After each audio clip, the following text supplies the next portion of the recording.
அண்ணா பல்கலை மாணவி பாலியல் வன்கொடுமை வழக்கில் கைதான ஞானசேகரனை குற்றவாளி என அறிவித்தது ஆறுதல் அளிப்பதாகவும், இந்த குற்றத்துக்கு துணை போனவர்களையும் கண்டறிந்து தண்டிக்க வேண்டும் என்று பாமக தலைவர் அன்புமணி வலியுறுத்தியுள்ளார். கூடுதல் தகவல்களை தருகிறார் எமது செய்தியாளர் ராஜகுமரன். வணக்கம், விவரங்கள் என்ன? அண்ணா பல்கலைக்கழக மாணவி பாலியல் வன்புணர்வு செய்யப்பட்ட வழக்கில் ஞானசேகரனை குற்றவாளி என அறிவித்து நீதிமன்றம் வழங்கியிருக்கக்கூடிய தீர்ப்பிற்கு வரவேற்பு தெரிவித்துள்ள பாமக தலைவர் அன்புமணி ராமதாஸ் இந்த தீர்ப்பு ஆறுதல் அளிப்பதாகவும் குறிப்பிட்டிருக்கின்றார்.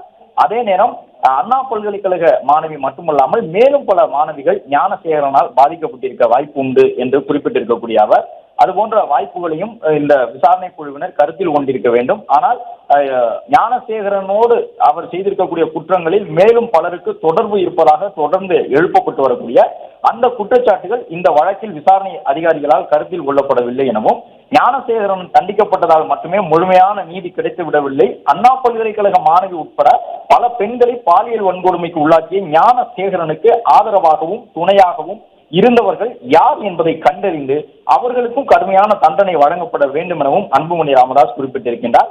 ஞானசேகரனுக்கு வரும் 2ஆம் தேதி தண்டனை விவரம் அறிவிக்கப்படும் பொழுது வாழ்நாள் முழுவதும்